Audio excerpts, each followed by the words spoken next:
ఎంత బాగుందో ఇక్కడ వచ్చేసింది కొద్దిగా రైట్ కొద్దిగా వచ్చేసింది. ఇది ఒకసారి చూడండి, మనం సనర్జీ కంపెనీకి సంబంధించిన మనము సాయిల్ కేర్ ఒక ఎకరానికి 1 kg ప్యాకెట్ వేయించాము. సో ఇక్కడ రమేష్ అన్న మనకు తన రైతు తన చేనులో వాడడం జరిగింది. సో వాడితే ఈ విధంగా అద్భుతంగా రిజల్ట్ ఉంది సార్. ఒకసారి చూడండి, మాకు చేను ఇంత ముందుకు పండు రోగము, ఎరుపు రోగము, చాలా పొరలు ఎర్ర కావడం అన్ని సమస్య ఉన్నది. మాకు చేను ఖరాబ్ అవుతుంది సార్. మాకు ఎట్లా దీన్ని కాపాడాలని ఉద్దేశం చెప్తే మేము ఇక్కడికి వచ్చి కంపెనీకి సంబంధించి మనము 1 kg ప్యాకెట్ మనం ఇవ్వడం జరిగింది. ఈ విధంగా రిజల్ట్ వచ్చింది. ఎంత అద్భుతంగా చూడొచ్చు మనము రిజల్ట్ కూడా.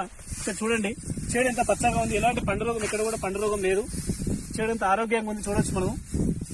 సో దంటు కూడా చూడండి, మంచి పిలికలు కూడా దంటు కూడా మంచి అద్భుతంగా వచ్చింది మనకు. చూడొచ్చు దంటు కూడా బాగా వచ్చింది. రైట్. సో ఈ విధంగా రైతు ఇంకా ఎవరైతే ఉన్నారో మనకు దంటు ఎక్కువ రావడానికి, పిలికలు ఎక్కువ రావడానికి, దిగుబడి పెరగడానికి, భూమిలో ఉన్నటువంటి pH వాల్యూ అండ్ బలం పెరగడానికి మనము ఈ అద్భుతంగా మనకు రోగం కంట్రోల్ కానీ మనము ఆర్గానిక్ కంపెనీకి సంబంధించి మనము సనర్జీ కంపెనీ మనకి వాడుకోవచ్చు. సో ప్రతి ఒక్క రైతు